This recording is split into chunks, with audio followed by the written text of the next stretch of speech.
Assalamualaikum warahmatullahi wabarakatuh. Alhamdulillahi rabbil alamin. Wassalatu wassalamu ala ashrafil anbiya'i wal mursalin wa ala alihi wa sahbihi ajma'in. Rabbi shrah li sadri wa yassir li amri wahlul 'uqdatam min lisani yafqahu qawli. Amma ba'd. Terima kasih pada Al-Fadhil Ustaz Nafizul, Musi dan Jawatan Kuasa Masjid, Al-Fadhil Ustaz Sya'ud, dan yang dikasihi Al-Fadhil Ustaz Mat Isa Deraman, Tukku Pasir Gudang, dan sahabat-sahabat dari Pasir Gudang yang sapa dari Pasir Gudang di Kuala Terengganu ni hari ini, alhamdulillah.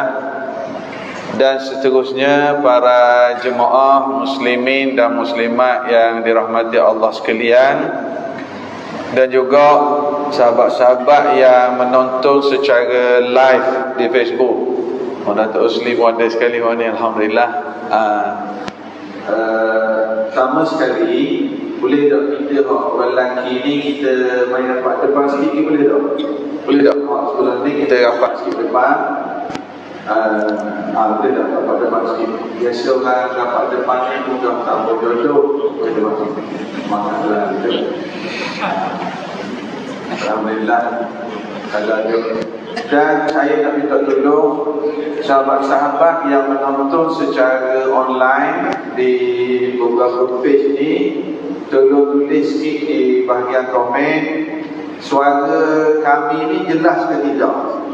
Tolong tulis kat ruangan komen, suara jelas ke tidak. Ikutlah page ada 3 page ni, supaya apa yang bakal dikongsi oleh Tukku sebentar lagi tersebar manfaatnya, insya-Allah. Dan insya-Allah kita baru-baru ni kita sambung Maulidur Rasul sallallahu alaihi wasallam. Kita bincang berkenaan dengan Rasulullah sebagai seorang suami, sebagai seorang ayah, bincang akhlak Rasulullah sallallahu alaihi wasallam, kita bincang ibadah, kita bincang sunnah-sunnah Rasulullah sallallahu alaihi wasallam. Dan di antara sunnah Rasulullah yang begitu hebat, iaitulah kepimpinan Rasulullah. Sama ada baginda sendiri, leadership baginda 13 tahun di Mekah, bahkan sebelum jadi Nabi dah boleh selesai masalah Hajarul Aswad kat Kaabah. Kemudian 10 tahun Nabi ni sebagai pemimpin negara di Madinah. Jadi malam ni kita nak bincang berkenaan dengan kepimpinan. Kita nak faham isu berkait dengan pemimpin, bagaimana yang diajar pada kita oleh Nabi Muhammad sallallahu alaihi wasallam. Orang putih bila dia mari ke negeri-negeri orang Islam, dia kata jangan cakap bab pemimpin, cakap bab pengurusan negeri negara, itu orang putih ajar. Tetapi ada ajaran daripada Nabi Muhammad sallallahu alaihi wasallam dalam bab kepimpinan ini. Jadi sebagai mukaddimah, saya persilakan dulu Al-Fadhil Ustaz Mat Isa untuk ulas dulu sedikit tajuk perbincangan kita ini, kepimpinan berdasarkan panduan yang diajar oleh Nabi Muhammad sallallahu alaihi wasallam. Silakan Ustaz. A'udzubillahi samil alim minasyaitonir rajim. Bismillahirrahmanirrahim. Assalamualaikum warahmatullahi wabarakatuh. Alhamdulillahilladzi hadana lihadza wa ma kunna linahtadiya laula an hadana Allah. Asyhadu an la ilaha illallah wahdahu la syarika lah wa asyhadu anna Muhammadan abduhu wa rasuluh. Allahumma salli wa sallim wa barik ala sayyidina Muhammad wa ala alihi wa sahbihi ajma'in, wa ba'du. فقال الحق تبارك وتعالى في محكم تنزيله بعد أعوذ بالله من الشيطان الرجيم بسم الله الرحمن الرحيم لقد كان لكم في رسول الله أسوة حسنة لمن كان يرجو الله واليوم الآخر وذكر الله كثيرا صدق الله العظيم. Yang dimuliakan Tuan Said selaku moderator pada malam ini, Tuan Imam, pengurusi dan jawatankuasa masjid, serta muslimin dan muslimat, para tetamu Allah Subhanahu Wa Taala sekalian. Alhamdulillah, pada malam ini kita masih lagi diberikan peluang dan ruang serta kelapangan untuk berada di rumah Allah pada malam yang mulia ini, malam yang penuh barakah, untuk duduk dalam majlis ilmu. Semoga kita mendapat apa yang disifatkan oleh Nabi sallallahu alaihi wasallam, iaitu mendapat ketenangan, mendapat rahmat, mendapat tercatat nama kita di sisi Allah Subhanahu Wa Taala, mendapat hamparan pada malaikat disebabkan kita berada di sini. Dan semoga kita juga menjadi dan mendapat apa yang disebut oleh Nabi SAW, siapa yang berada dalam majlis ilmu tidak akan celaka, tidak akan menjadi malang, melainkan dia akan mendapat manfaat. Perbicaraan kita pada malam ini ialah kepimpinan Islam mengikut acuan yang digariskan, yang telah dibentuk oleh baginda sallallahu alaihi wasallam. Kita tahu bahawa kemuliaan umat ini ialah kerana berpegang dengan sunnah Nabi sallallahu alaihi wasallam. Dan umat ini ataupun umat Islam sentiasa hidupnya punyai pegangan. Bukannya kita melakukan sesuatu berdasarkan kehendak rasa dan hawa nafsu kita. Senantiasa kita diajar oleh baginda SAW, ditunjukkan, diberi contoh tauladan yang terbaik, supaya kita tidak melakukan kesilapan mudah, supaya juga kita tidak menghabiskan usia kita dengan sia-sia. Kerana siapa yang mengikut sunnah Nabi SAW, dia berjaya memanfaatkan usianya yang pendek itu. Tetapi kalau kita mengabaikan apa yang diajar oleh baginda SAW, kita barangkali sesuatu yang boleh kita capai dalam satu tempoh yang singkat, tetapi sesudah umur kita dah habis banyak, kita masih belum mencapai apa-apa. Kerana apa? Kita tidak mengikuti landasan yang diajar oleh Nabi SAW. Sebab itu Allah sebut dalam surah Al-Ahzab ayat 21, sebagaimana saya bacakan tadi, bila Allah menyatakan sesungguhnya pada kehidupan baginda sallallahu alaihi wasallam itu contoh tauladan, disebut sebagai uswatun hasanah, contoh yang terbaik. Dan contoh yang terbaik ini cuma terpakai kepada yang pertama disebut oleh Allah Subhanahu Wa Taala, orang yang benar-benar beriman kepada Allah. Kerana orang-orang yang benar-benar beriman kepada Allah, meyakini Allah Ta'ala, akan mendapat contoh ini. Dan yang kedua ialah orang yang meyakini hari akhirat, meyakini bahawa dunia sementara, kita akan meninggalkannya, kita akan pulang ke akhirat. Dan yang ketiga ialah orang-orang yang sentiasa menghidupkan ataupun menjadikan kehidupannya sibuk dengan mengingati Allah. Maka tiga golongan ini akan mendapat manfaat sebenar daripada kehidupan Rasulullah SAW. Di antara akhlak ataupun di antara perkara yang ditunjukkan oleh baginda sallallahu alaihi wasallam ialah kepimpinan, qiyadah, kepimpinan yang hebat. Baik, bagaimana kita kata Rasulullah pemimpin yang hebat? Pemimpin yang meninggalkan, yang bukan sekadar meninggalkan kebaikan kepada umat, bukan meninggalkan acuan untuk diikuti oleh umat,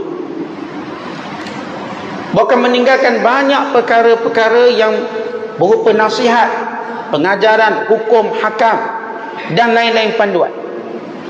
Sehingga kehebatan Nabi sallallahu alaihi wasallam berjaya membentuk manusia.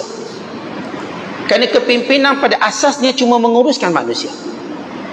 Tetapi baginda sallallahu alaihi wasallam bukan sekadar menguruskan manusia, tapi membentuk manusia. Bukan membentuk sifat.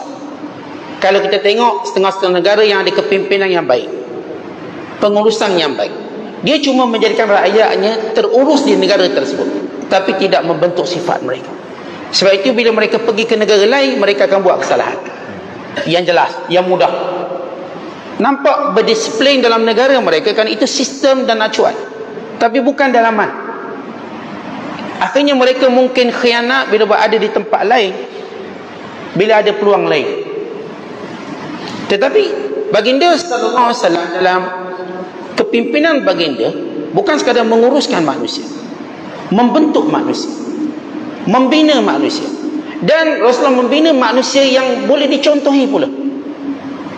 Bukan sekadar manusia yang hebat, yang baik, tapi manusia ini boleh dicontohi. Maka Rasulullah meninggalkan kita sahabat yang boleh dicontohi. Dan para sahabat melakukan perkara yang sama. Mereka meninggalkan tabi'in yang boleh dicontohi. Dan tabi'in melakukan perkara yang sama, membentuk tabi'in yang juga meninggalkan contoh yang sama. Sebab itu Rasulullah ketika mana menyebut khairul quruni qarni thumma alladhina yalunahum thumma alladhina yalunahum, sebaik-baik kurunku, kurun selepasku dan kurun selepas-lepasku. Kerana apa? Kerana kurun ini membentuk contoh. Macam kita berjaya didik anak kita berjaya, cemerlang, anak sulung. Tapi barangkali dia tidak menjadi contoh pada adik-adiknya. Barangkali cuma yang ni je. Dan barangkali juga dia cuma berjaya, tapi bila dia sendiri membentuk keluarganya, tak macam tu. Sebab dia cuma berjaya seorang diri. Dalam kepimpinan Islam, dia bukan kejayaan seorang diri. Sebab kita bukan nak puja satu tokoh. Bukan. Islam bukan mengajar kepada kita untuk memuja satu tokoh. Tapi Islam meninggalkan kita satu acuan yang Allah sebut dalam Quran. Sibghatallah wa man ahsanu minallahi sibghah. Ini acuan Allah. Apakah ada yang lebih baik daripada acuan Allah? Yang Rasulullah SAW kata, innallaha yarfa'u bihadzal kitabi aqwaman wa yada'u bihil akharin. Allah dengan Al-Quran ini mengangkat satu kaum, dan dengan sebab Al-Quran ini juga menjatuhkan satu kaum. Maknanya Rasul bina satu acuan. Acuan apa? Kalau kamu ikut apa yang Rasulullah tinggalkan, kamu berjaya macam zaman Rasulullah SAW. Sama kamu akan berjaya. Sehingga kita tak akan kata itu zaman Nabi, bukan zaman kita. Itu zaman orang tu, bukan zaman kita. Lalu kita berhujahkan zaman. Wahai Rasulullah bukan tinggalkan zaman, Nabi tinggalkan acuan untuk semua orang ikut. Dia macam kita buat acuan karipak. Atuk kita buat karipak macam tu. Sampai 3 generasi karipak sama bentuknya. Kenapa ditinggalkan acuan? Maka kita buat benda sama. Itu cara kepimpinan yang Rasulullah tinggalkan. Sebab itu bila ada orang membicarakan Rasulullah sebagai negarawan, tetapi bila kita bicara negarawan, ia satu pujian bersifat peribadi tanpa meninggalkan kesan pada orang lain. Setiap kali kita bicara tentang tokoh negarawan, kita cuma kata dia je hebat, dan dia tak tinggalkan apa-apa pun kehebatan selepas itu, melainkan dia hebat. Lalu kita pun puji hebat dia. Terlebih puji buat patung sebagai satu takhlid ataupun mengekalkan kenangan kepimpinan tadi. Tetapi Nabi SAW tidak. Rasulullah kita tak panggil dia negarawan, kan dia satu gelaran yang kecil sebenarnya. Rasulullah, Allah menamakannya sebagai Rasulullah. Rasulullah, pesuruh Allah. Allah menamakannya sebagai hamba Allah, abduhu wa rasuluh. Artinya kenapa Rasulullah SAW Allah tunjukkan sifat perhambaan Rasulullah kepada Allah? Kerana perkara yang sama kita kena tunjukkan perhambaan kepada Allah. Sebab itu dalam kita membina jiwa kepimpinan ialah jiwa perhambaan pada Allah. Mana-mana pemimpin yang membina jiwa kepimpinannya ialah jiwa perhambaan kepada Allah, maka dia akan melakukan apa yang dilakukan oleh Nabi SAW. Sebab itu bila kita sebut tentang Khulafa Ar-Rashidun, pemimpin-pemimpin yang Ar-Rashidun, terjemahan literal bijak. Ia juga diterjemahkan yang sentiasa mendapat petunjuk. Dan secara tepat definisi Ar-Rashidun yang ikut minhajun nubuwah, mengikut cara Rasulullah. Maka kita ada Abu Bakar, Umar, Uthman dan Ali. 4 acuan yang Rasulullah tinggalkan untuk menjadi satu sistem kepada seluruh kepimpinan umat Islam. Maka pada kisah Abu Bakar yang memerangi golongan murtad, pada kisah Umar Al-Khattab yang menjatuhkan 2 kerajaan besar, pada zaman Uthman bin Affan yang meluaskan dakwah, pada zaman Sayyidina Ali yang mengajar kepada kita nilai kebenaran untuk diperjuangkan walaupun kita terpaksa berhadapan sesama Islam. Pada mereka ini semua ialah cara kehidupan kita. Dan ini kepimpinan. Siapa yang melihat kepimpinan Abu Bakar dipaham bahawa kepimpinan itu ialah untuk menjaga agama, hirasatuddin. Apa yang Abu Bakar buat? Menjaga agama. Kerana ramai murtad yang tak nak bayar zakat, yang mempersendakan agama. Maka kepimpinan itu kalau dia nak kuat, asas yang dibina ialah untuk menjaga agama. Dipanggil hirasatuddin. Ini yang disebut oleh Imam Al-Mawardi dalam kitab Ahkam Sultaniyah tentang nilai kepimpinan sebenar. Hirasatuddin, jaga agama. Mesti jaga agama. Seorang pemimpin yang tidak berfikir jaga agama, inilah dia pengaruh sekular yang telah menjala dalam diri dia. Itulah sekular. Apa maksud sekular? Meminggirkan agama. Jangan bicara pasal agama, jangan perjuangkan isu agama. Jangan. Itu sekular. Dia adalah punca kepada kehinaan umat manusia. Memperjuangkan sekular sehingga lupa bahawa Allah yang lantik kita yang khalifah atas muka bumi ini. Maka perkara pertama yang kita perlu buat ialah menjaga agama Allah. Itu yang dibuat oleh Abu Bakar. Memerangi siapa pun yang murtad dengan bersungguh-sungguh dalam tempoh 2 tahun. Tahun 11, tahun 13 Hijriah. Datang tuan-tuan semua, para ulama sirah bersepakat bahawa keamanan yang dinikmati pada zaman Umar Khattab hasil perjuangan Abu Bakar. Kerana Abu Bakar telah meletakkan teras agama yang kuat. Jangan permainkan agama. Itu dalam kepimpinan negara. Perkara pertama, pemimpin kena beritahu pada rakyat, jangan mainkan isu agama. Jangan menghina agama. Islam ada tempat paling mulia. Jangan kamu sentuh dia. Jangan kamu hina dia. Hukum hakam ni jangan usik. Itu yang Abu Bakar buat. Sehingga tak ada orang sanggup berani mempermain agama, mengaku jadi Nabi, tak ada. Zaman Abu Bakar ramai mengaku Nabi, mempermainkan agama. Tulaiha Asadi mengaku Nabi, Asadu Ansi mengaku Nabi, Sijah mengaku Nabi. Tak ramai lagi tokoh lain mengaku Nabi. Maka ini mempermainkan agama. Yang mengaku Nabi ini main agama. Yang tak nak bayar zakat pula, ini mainkan agama. Ini hukum wajib, jangan main-main. Dan yang lain-lain. Maka Bakar tunjuk bahawa kepimpinan yang Allah tunjukkan pada zaman Bakar, jagalah agama. Dan kenikmatan keamanan zaman Umar Khattab kerana Bakar yang jaga agama. Barulah kita cerita tentang nilai keamanan. Contoh kalau agama tak dijaga, keamanan mana yang kita harapkan? Melainkan kemurkaan Allah yang kita tunggu datang.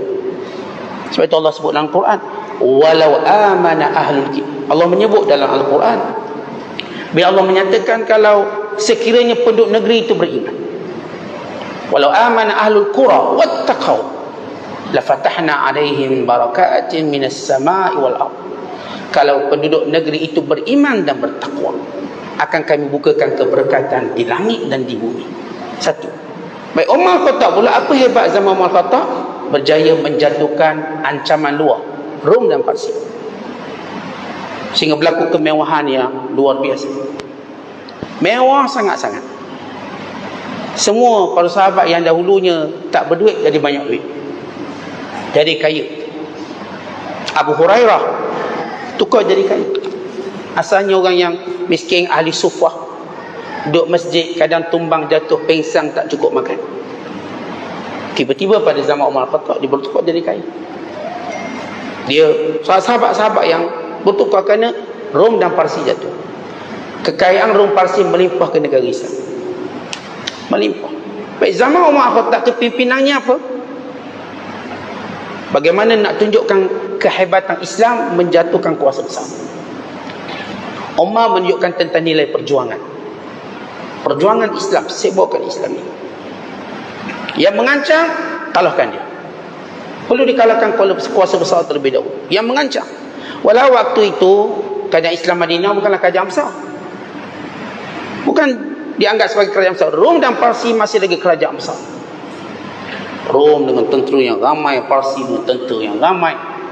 Tetapi menghadapi ancaman Rom dan Parsi ini suatu kewajiban umat Islam. Kita hari ini atas nama kepimpinan, mana-mana yang mengancam negara Islam, wajib kita hadapi. Pemimpin tadi mesti ada suatu cara untuk menghadapi. Dan kita sebut tentang Uthman bin Affan. Apa berlaku pada Uthman bin Affan? Zaman Uthman bin Affan ialah dakwah yang begitu berleluasa sehingga seluruh Afrika, sehingga sampai ke China, sehingga sampai ke India. Islam masuk ke China pada zaman Uthman bin Affan. Demikian juga di India pada zaman Uthman bin Affan. Uthman hantar delegasi yang ramai. membelanjakan duit yang banyak untuk dakwah. Sehingga perkembangan Islam itulah tiada lagi apa disebut sebagai musuh di kalangan orang kafir, melainkan bibit-bibit pemusuhan sama orang Islam yang tak puas hati. Tapi apa yang Uthman berjaya, saya bawakan di sini. Datang Sayyidina Ali radhiyallahu ta'ala, terbaca Ali memerintah tahun 35 sehingga tahun 41 Hijriah, dan akhir Khulafa' Ar-Rasyidun. Apa yang berlaku? Umat Islam berbalah sesama mereka antara Muawiyah dan Sayyidina Ali. Kemudian berpecah pada satu lagi kelompok Khawarij. Sayyidina Ali terpaksa menghadapi Khawarij dan terpaksa menghadapi Muawiyah, dan ada pecah satu lagi sehingga berlaku perang Jamal. Segelintir para sahabat yang diketuai oleh sahabat Az-Zubair bin Awam, Talha bin Ubaidillah dan Aisyah radhiyallahu ta'ala anha, yang sehingga berlangsung perang namanya perang Jamal, perang unta. Perang unta. Sayyidina Ali menghadapi tiga-tiga pecahan. Yang satu ada agenda perjuangan, ini pun ada. Tetapi kenapa Sayyidina Ali mengambil sikap untuk juga menunjukkan sikap mempertahankan? Kerana ini adalah isu kebenaran. Sebab itu disebut dalam hadis, a'lamun nas absaruhum lil haqqi idza ikhtalafu.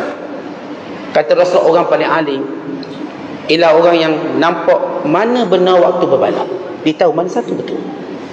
Kita akan dapat orang Islam berbalah. Tapi orang yang paling bijak dia tengok siapa yang betul nak berbalah. Kita akan tengok ni orang Islam ni berbalah. Baik, yang ni nak apa? Yang ni pula nak apa? Kita mesti jadi cerdik. Kalau yang ni nak untuk jaga agama, maka kita orang tahu yang ni akan kita pilih. Yang ni nak cuma jaga jawatan dia, kita tahu dia bukan nak kebaikan yang sebenar.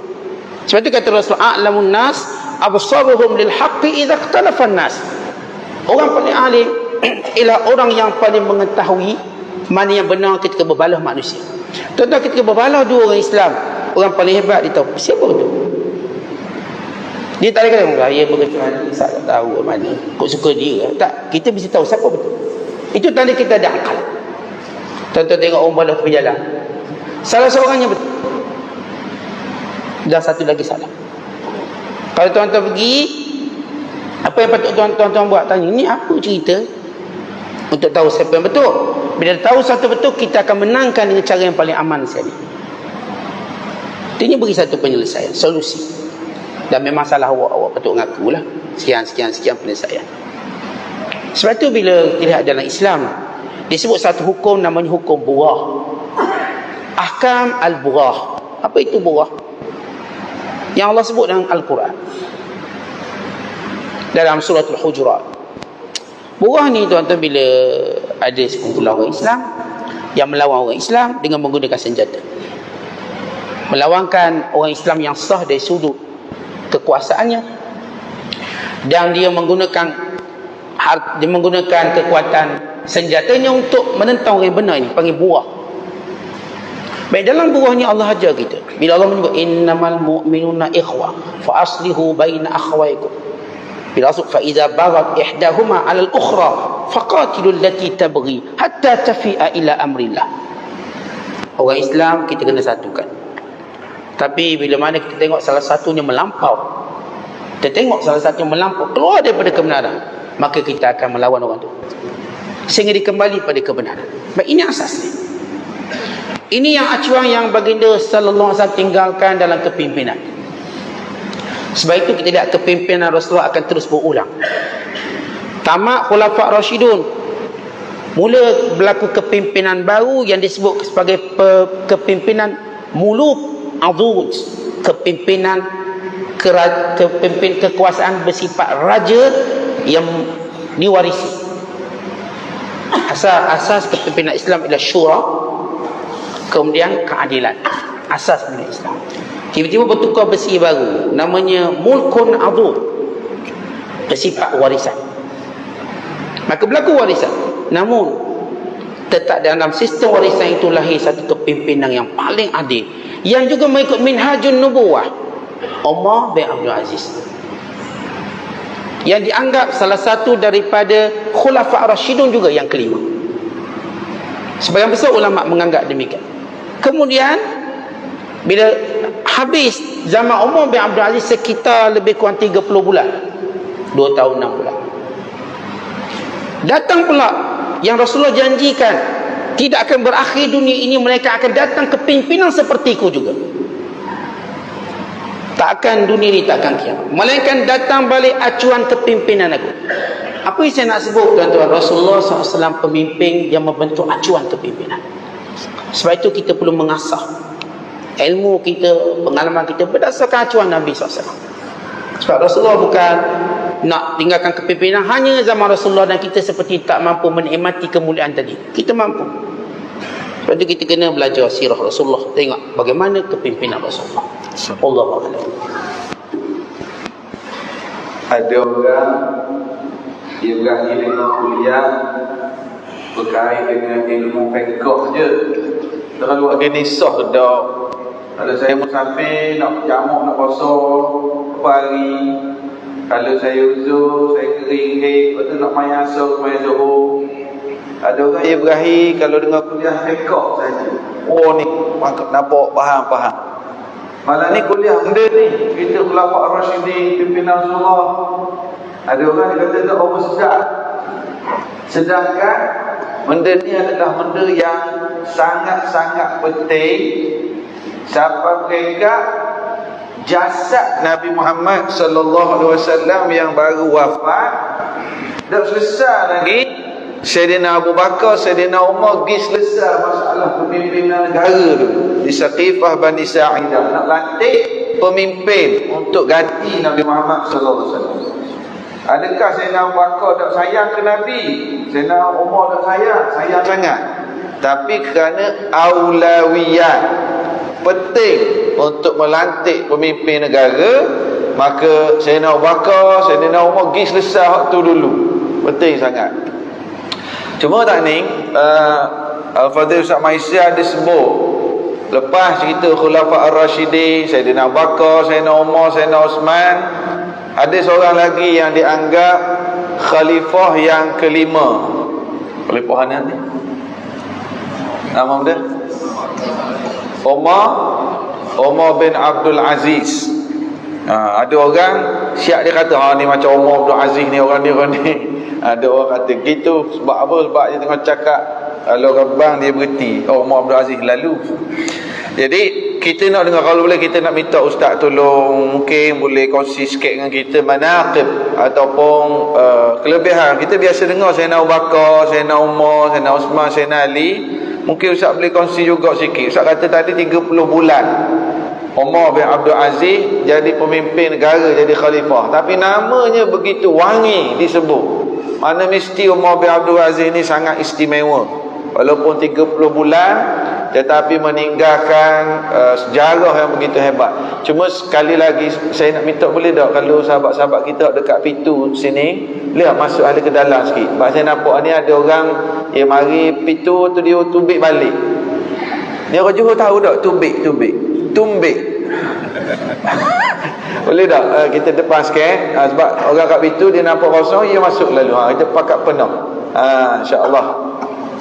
Jadi minta ustaz untuk kongsi sikit dengan jemaah yang ada di masjid, yang tengok live Facebook ni, pakat tolong tekan butang like, Facebook butang share. Kita tolong share, kita pakat tolong sebar majlis ilmu kita ni. Sila Ustaz. Umar bin Abdul Aziz. Umar bin Abdul Aziz yang saya sebut tadi, satu tokoh yang lahir daripada kefahaman acuan kepimpinan Rasulullah SAW. Supaya tahu kepimpinan Rasulullah ialah sesuatu yang perlu kita warisi. Dia bukan satu cerita zaman tu dan berakhir dah habis. Dia cuma cerita sejarah, cuma cerita yang bersifat kenangan dulu je. Tak, ia acuan yang kita perlu ikut. Maka lahir orang yang ketika mana umat manusia rasa tak ada lagi yang adil macam Rasulullah, macam Umar, macam Abu Bakar, macam Uthman, macam Ali. Umat Islam terasa pada itu. Maka Allah tunjukkan bahawa dunia ini tidak mungkin akan sunyi daripada orang-orang baik. Akan ada orang baik. Walaupun kadang-kadang kita berputus asa dengan zaman, dah teruk, buruk. Tetap Allah hadirkan orang terbaik yang sebenar ikut Rasulullah SAW. Akhirnya umur bin Abdul Aziz tahun 63 Hijrah. Yang meninggal pada usia sangat muda, 101 Hijrah, sekitar 39 tahun. Dia merintah tak lama tuan-tuan, 2 tahun, bahasa kasar 2 tahun, kalau tepat 30 bulan. Tapi kesannya cukup besar. Keadilan, nak beritahu benda baik ni. Bahkan kita nak sebut, kita ni kalau nak buat baik tak perlu umur panjang-panjang, tak perlu umur panjang-panjang pun. Kadang kalau Allah beri umur kita 25 tahun kemudian mati, tak apa. Bila kita buat baik, nilainya besar. Kerana nilai kita bukan umur kita berapa, 40, 60, 100, bukan. Kebaikan yang kita buat. Dan Umar bin Abdul Aziz tunjuk, umur 39 tahun meninggal dunia ni muda, tapi dia tinggal kesan besar. Kalau kita tengok sikit latar belakang beliau, daripada kita katakan ni keturunan Umar Al-Khattab melalui ibu dia, bukan melalui ayah, melalui ibu dia. Ibunya bernama Laila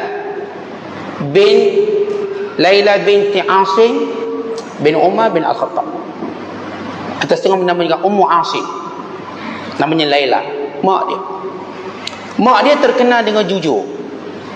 Tuan-tuan mungkin masih ingat kisah ketika Umar Al-Khattab pada zaman harga barang naik, maka banyaklah orang tipu nak untung banyak. Umar pun keluarkan arahan, jangan campur susu dengan air, jangan campur. Dan masa Umar radhiyallahu ta'ala anhu sentiasa cek rakyatnya, terdengar dialog 2 wanita, ibu tunggal dengan anak dia. Ni susu ni kita campur dengan air. Anak dia kata jangan. Bukankah Amirul Mukminin kata jangan? Tak boleh, ni tipu. Mak dia kata Amirul Mukminin mana ada kat sini, mana ada kat sini. Anak perempuan dia kata kalau Amirul Mukminin tak ada kat sini, Tuhan Amirul Mukminin ada kat sini. Umar balik kumpul anak lelaki dia, Abdul Rahman Asim. Wahai anakku, aku jumpa seorang perempuan yang baik, yang jujur. Siapa nak aku kahwinkan dengan dia? Kata Abdullah, ayah, kita dah ada bini, tak nak.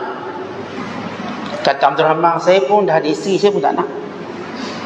Kata Asim, ayah, saya belum ada isteri, zawish, kahwinkan saya. Lalu Umar Khattab pun pindah kahwin. Maka daripada keturunan ini lahir Umar bin Abdul Aziz. Laila, keturunan melalui ibunya, iaitu Laila, isteri kepada Abdul Aziz bin Marwan. Abdul Aziz bin Marwan adik-beradik kepada Abdul Malik bin Marwan. Lalu Umar bin Abdul Aziz, dia membesar macam bayi lain. Tetapi Umar Al-Khattab dia ada satu firasat. Dia kata dalam keturunanku akan ada seorang lelaki yang adil. Firasat, lelaki yang adil. Dia akan berparut pada dahi, dia akan ada tanda parut pada dahi. Sehingga satu ketika Umar Al-Khattab, satu ketika Abdul Aziz bawa Umar bin Abdul Aziz berjalan, tiba-tiba dia terjatuh, jatuh kat kawasan kuda sehingga wajahnya berparut. Lalu Abdul Aziz nampak ini firasat dia punya bapa mentua dia, Umar Al-Khattab. Oh, ini orang yang hebat. Ketika mana Abdul Aziz berpindah ke Mesir, memerintah Mesir, Abdul Malik memerintah berpusat di Damsyik. Adik pada Abdul Malik, Abdul Aziz, didirikan perintah Mesir. Maka Abdul Aziz ajak anak dia balik ke Mesir, ikut dia merintah negara Mesir. Kata Umar bin Abdul Aziz, saya tak nak balik, saya nak duduk Madinah, duduk dengan ulama, saya nak belajar, saya nak mengaji. Akhirnya mengaji sampai pandai. Dia tak pernah fikir jadi pemimpin, tapi dia daripada keturunan keluarga pemimpin. Abdul Malik, kerana Umar bin Abdul Aziz berkahwin dengan anak Abdul Malik bernama Fatimah binti Abdul Malik, maka dia nanti jadi satu gubernur di kawasan Halab, Syria. Merintah sekejap, ada pengalaman. Bila Abdul Malik meninggal dunia, naik anak Abdul Malik namanya Al-Walid bin Abdul Malik, khalifah ke-6. Maka Al-Walid bin Abdul Malik lantik Umar bin Abdul Aziz jadi gubernur di Madinah, bermula pada tahun 86 Hijriah sehingga tahun 93, sekitar 6 tahun. Tapi Umar bin Abdul Aziz dia fitnah sehingga dia dilucutkan jawatan. kena fitnah. Supaya kita tahu fitnah ni tak ada orang selamat. Ni Umar bin Abdul Aziz pun kena. Dia fitnah sampai dilucutkan jawatan. Al-Walid percaya pada pembawa fitnah. Yang fitnah ni Al-Hajjaj Yusuf As-Saqafi. Akhirnya dilucut jawatan. Tak dia beri apa pun jawatan. Dia sabar. Dia dah tunjuk terbaik di Madinah waktu dia jadi governor. Akhirnya Al-Walid meninggal dunia. Naik Sulaiman bin Abdul Malik. Sulaiman juga tidak melantik Umar bin Abdul Aziz mana-mana jawatan, melainkan dilantik sebagai penasihat dia. Kamu duduk sini, nasihat aku je. Dan akhirnya Sulaiman waktu dekat nak mati tinggalkan satu wasiat, bahawa jawatan khalifah diserahkan pada Umar bin Abdul Aziz. Umar bin Abdul Aziz tak pernah cita-cita nak jawatan, tak pernah. Sebab itu dia terkejut, jatuh rebah dia.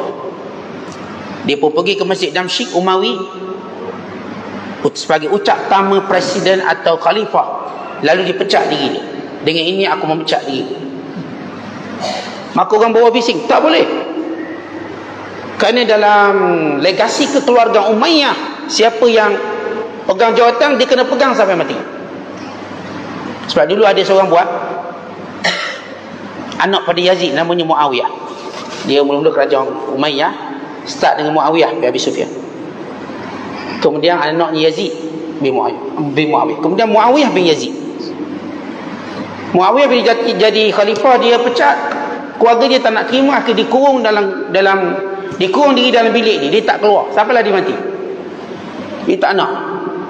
Maka Umar bin Abdul Aziz nak buat benda yang sama, pecat diri dia. Dengan ini saya mengumumkan memecat diri sendiri. Orang mesti tak boleh. Kamu kena jalankan terus. Akhirnya dia aku dan dia memegang jawatan khalifah. Tak apa yang dia buat. Yang jadi hebat Umar bin Abdul Aziz, pertama Umar bin Abdul Aziz ini, perkara pertama dia buat, kumpulkan ulama dan menjadikan ulama-ulama ini penasihat dia. Saya kata, sini datang jumpa aku, ataupun datang ke sini bersama aku untuk memegang amanah ini. Moga Allah beri pahala pada kamu dan tolong jadi pembantu-pembantu aku. Ulama-ulama besar ketika itu Salim bin Abdullah, ini fuqahaul Madinah. Muhammad bin Ka'ab Al-Qurazi, anak murid pada Ibn Abbas radhiyallahu ta'ala anhu, dan Raja' bin Haywah. Ini semua ulama hebat pada zaman ini, yang perkataannya seperti pedang yang ditakuti oleh pemerintah. Umar bin Abdul Aziz jadikan nyanyi, menasihati. Dan setiap malam dipanggil ulama di istananya untuk bercerita tentang mati. Pemimpin hebat ini pertama kerana penasihatnya para ulama. Yang keduanya setiap malam dia ingat mati. Tuan-tuan, pemimpin bila dia tak adil sebab dia tak ingat mati, itu je. Pemimpin tu kalau ingat mati, baik dia. Kita pun sama. Kita jadi lara sebab apa? Tak ingat mati. Kalau tuan-tuan ingat mati tu, sah depan jadi. Mungkin depan berimam. Jadi baik. Masjid datang awal sebab ingat mati. Itu yang Umar bin Abdul Aziz buat, yang pemimpin lain tak buat. Apa dia? Ulama berada kiri kanan dia. Sebab itu Hasan Basri atas surat pada Umar bin Abdul Aziz. Dia kata apa? Kalau kamu nak tahu bagaimana keadaan pemerintahanmu, lihat siapa sekelilingmu. Tuan-tuan, kita bila jadi ketua, kita mesti nak pembantu. Siapa pembantu kita? Di situ menterjemahkan hala tuju kita. Kalau pembantu kita cuma jenis cocok hidung, memang teruklah kita. Tapi kalau pembantu ni orang yang kita dengar nasihat dia, memang kita akan jadi baik. Sebab bila jadi pemimpin ni, dia ada benda yang kita tak nampak dan kita tak perasan. Sebab kita berada pada satu tahap tertentu. Ego kita, pemimpin. Jangan kata pemimpin jadi ayah pun ada kesilapan tak sedar jadi ayah. Ni baru kuasa ayah. Kuasa ayah anak 2 baru. Yang jenis anak 8, anak 10. Dia macam berapa benda dia lupa kecuaian dia. Kalau dia tak ada penasihat yang baik, isteri yang baik nasihati dia, dia mungkin abaikan anak dia.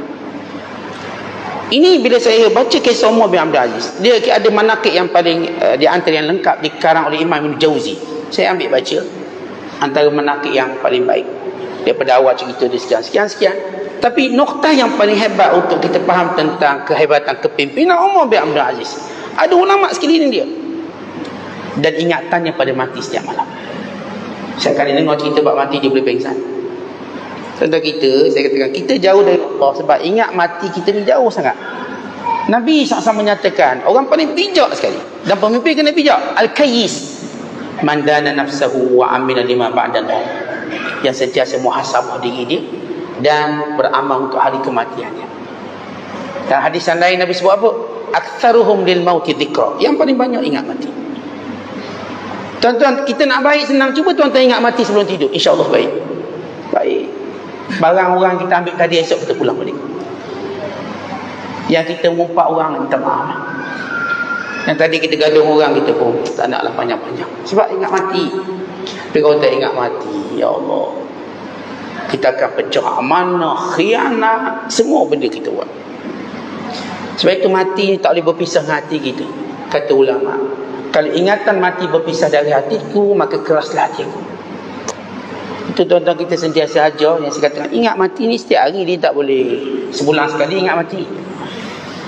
Bukan kata ulama, kalau aku dapat 2 jemputan, kalau aku dapat dua perkara yang aku perlu pergi, jamuan kahwin dengan kematian, aku pergi pada kematian. Sebab ia menjadikan hatiku ingat pada Allah. Sebab itu kalau tuan-tuan lihat kematian, tak perlu orang jemput datang. Jemputlah, ayah saya mati, jemput datang rumah. Tak ada orang jemput. Kita tahu kewajiban untuk datang.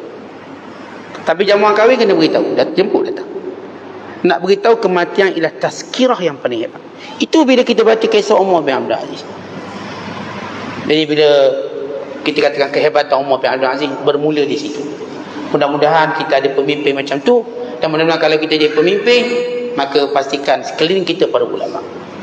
Dan pastikan juga ingatan kita tentang mati tak pernah berpisah daripada kita. Wallahualam. Saya ada 3 lagi soalan nak tanya ni. Tapi kita azan isyak dah, boleh sambung ke? Macam tak semangat. Makan malam tak pergi? Makan tak pergi? Waktu pun. Mari kita sambung ni. Dan kalau ada hak mari sini, ada berasa nak tanya soalan, boleh tanya. Boleh tanya. Kat kita buka, boleh nak tanya. Berkait dengan tajuk kita bincang ni lah. Satu perkara lagi Ustaz, kita masuk cerita bab melantik pemimpin ni. Ada orang dia fikir kalau sebut hal lantik pemimpin ni, parlimen bubar, dong bubar. Dia rasa kalau melantik pemimpin ni macam urusan tak ada kaitan dengan akhirat, perkara dunia saja. Saya masih ingat lagi almarhum Tok Guru ni Abdul Aziz Nikmat. Dia kata hamba duduk atas kursi menteri besar ni sama hamba duduk atas jadah. Bagaimana hamba duduk atas jadah, hamba nak cari pahala, maka duduk atas kursi menteri besar ni pun hamba nak cari pahala. Jadi macam mana Ustaz kita nak jelaskan bila ada orang ingat hal-hal lantik pemimpin ni hal dunia saja, ataupun dia kesan dia sampai ke akhirat Ustaz pada diri kita dalam bab melantik pemimpin ni? Kepimpinan ialah urusan agama, perintah agama. Sehingga Nabi SAW setiap kali Nabi hantar sahabat untuk ke satu tempat, Nabi akan lantik seorang pemimpin. Sehingga Rasulullah sentiasa menyatakan, iza syama'a thalathatun falya'ummu ahaduhum. Kalau kamu bertiga, dia seorang kena jadi ketua. Hatta kita bermusafir, mesti seorang jadi ketua. Dia tak boleh semua ketua, mesti seorang dia jadi ketua. Nampak leadership dia. Dalam keluarga ada ketua. Nabi SAW kata apa? Kullukum ra'in wa kullukum mas'ulun ala ra'iyati wal amiru ra'in wal rajulu ra'in ala ahlihi fahuwa mas'ulun an ra'iyatihi wal mar'atu ra'iyatun fi baiti zawjiha wa waladiha wa hiya mas'ulun an ra'iyatihi wa hiya mas'ulatun an ra'iyatiha fa kullukum ra'in wa kullukum mas'ulun an ra'iyatihi. Muttafaqun alaih. Semua kamu ni pemimpin. Ya Rasulullah, sebelum kamu pemimpin, dan setiap orang bertanggungjawab dengan kepimpinan. Al-Amir, pemerintah itu dia pemimpin dan dia bertanggungjawab. Seorang lelaki pemimpin kepada isterinya dan keluarganya, dia bertanggungjawab. Seorang isteri dia pemimpin untuk rumah suaminya dan anak-anaknya, dia bertanggungjawab dengan kepimpinan. Dan semua kamu pemimpin dan kamu semua bertanggungjawab. Jadi kepimpinan ini merupakan perkara agama. Bila Allah sebut dalam surah Tahrim, ya ayyuhalladzina amanu qu anfusakum wa ahlikum nara. Wahai orang beriman, jaga diri kamu dan keluarga kamu dari api neraka. Baik, Allah perintah suami jaga isteri dari api neraka. Itu apa dia? Kepimpinan. Allah tak kata wahai orang beriman jaga diri kamu, wahai isteri-isteri jaga diri kamu dari neraka. Allah kata pada suami jaga isteri kamu, menunjukkan suami itu pemimpin. Sehingga isteri nak keluar rumah beritahu suami kerana dia pemimpin. Anak-anak nak keluar cakap dengan ayah, cakap dengan mak kerana mereka pemimpin. Yang disebut dalam hadis tadi, wal mar'atu ra'iyatun fi baiti zawjiha wa waladiha. Isteri itu pemimpin untuk di rumahnya, rumah suaminya, dan pemimpin untuk anak-anaknya. Anak ni nak buat apa-apa tanya mak dulu, sebab mak dia pemimpin. Mak nak pergi tuition, boleh pergi. Mak nak pergi ikut kawan sekian, boleh pergi.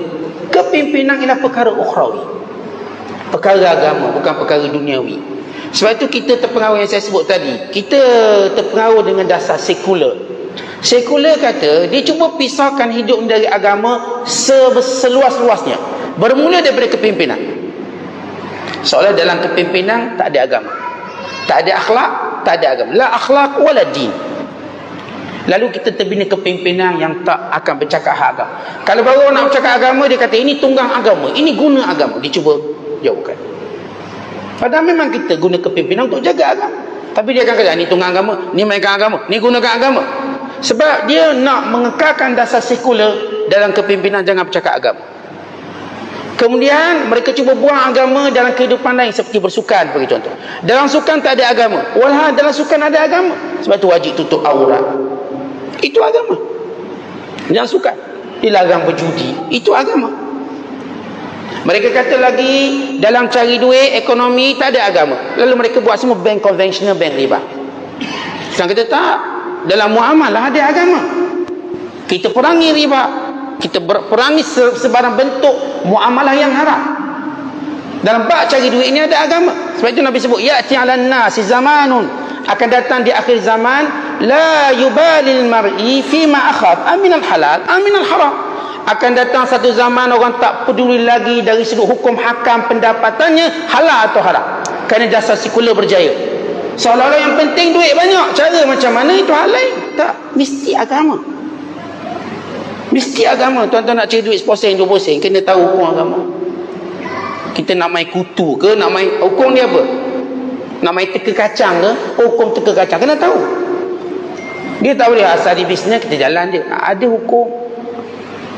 Kemudian dalam hal-hal yang lain, Islam, tuan-tuan sekalian, Allah kata apa? Ya ayyuhalladzina amanu dkhulu fis-silmi kaffah. Orang beriman masuklah Islam seluruhnya. Islam ni apa dia? Yang Allah sebut dalam Quran, wa may yabtaghi ghairal islami dina falan yuqbala min wa huwa fil akhirati minal khasirin. Kita baca surah Al-Imran ayat 85. Siapa yang mencari cara kehidupan lain pada Islam, Tuhan tak terima. Kerana din daripada perkataan dana ya dinu, tunduk. Perkataan din yang kita terjemah agama, agama. Din ialah tunduk kita pada Allah. Sebab tu apa kata Allah? Ya ayyuhalladzina amanu taqullaha haqqa tuqatih wa la tamutunna illa wa antum muslimun. Orang beriman, bertakwalah pada Allah dengan sebenar-benar takwa, jangan kau mati melainkan kamu menyerahkan diri kamu pada Allah, tunduk. Madinah, maksudnya apa Madinah? Al-Munawwarah, ketundukan pada agama. Madinah, tunduk. Bandar ini tunduk pada agama. Piagam dia, perlembagaannya ialah agama. Ini bandar ni, bukan bandar sekular. Jadi bila setengah kata kepimpinan politik tiada kaitan dengan agama, ini kerana kefahaman yang salah. Dan ini berjaya dasar sekular yang bermula daripada Perancis, merebak di Eropah, merebak ke negara Islam. Seolah-olah jangan bicara agama di dalam hal-hal politik dan sebagainya. Akhirnya kita pun tak nak. Berarti bila kita berpolitik pun, politik acuan sama macam sekular. Yang saya sebut di awal, politik dia jaga agama. Jaga agama. Kita dah cara lain dah, agama dah dibiarkan. Dakwah tidak berkembang. Yang kafir tidak berjaya diislamkan. yang keliru tidak berjaya diselesaikan kekeliruannya, maka ini kepimpinan yang gagal. Oleh sebab itu biar kita faham kepimpinan hal agama dan semua benda. Sebab itu Rasulullah SAW menyebut bahawa kita semua pemimpin. Dalam Quran surah Furqan ayat 74, apa yang kita baca? Rabbana hab lana min azwajina wa dhurriyyatina qurrata a'yun waj'alna lil muttaqina imama. Ya Allah, jadikan aku pemimpin kepada orang bertakwa. Kita buka tafsir. Apa maksud waj'alna lil muttaqina imama? Jadikan kami pemimpin kepada orang bertakwa. Ada dua makna kata ulama. Pertama, jadikan kami orang bertakwa, lalu orang yang datang selepas kami mengikuti kami. Yang kedua, jadikan kami orang bertakwa yang memimpin kami supaya kami dapat ikut mereka. Itu yang disebut waja'alna lil muttaqina imama. Jadikan bagi kami pemimpin yang bertakwa. Maknanya kami nak biar kami bertakwa sehingga kami tinggalkan contoh terbaik kepada orang lain. Saya jadi pemimpin seperti pemimpin sebagai seorang ayah, sebagai contoh. Ayah. Pemimpin ni, anak saya nanti bila dia jadi ayah, dia akan ikut cara saya. Dia akan kata, ayah saya dulu solat maghribnya kat masjid, jadi saya pun nak ajak anak saya pun ke masjid. Contoh, ayah saya dulu sebelum tidur kumpul suruh baca surah Al-Mulk, saya pun buat dengan sama. Lihat saya jadi contoh pada anak-anak saya. Inilah pemimpin bertakwa. Kita nak anak kita contoh kita.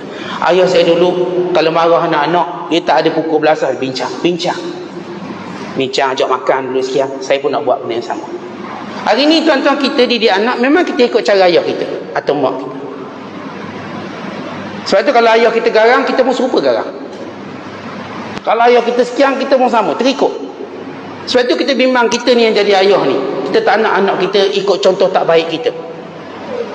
Kita nak tinggalkan contoh takwa kita pada anak-anak.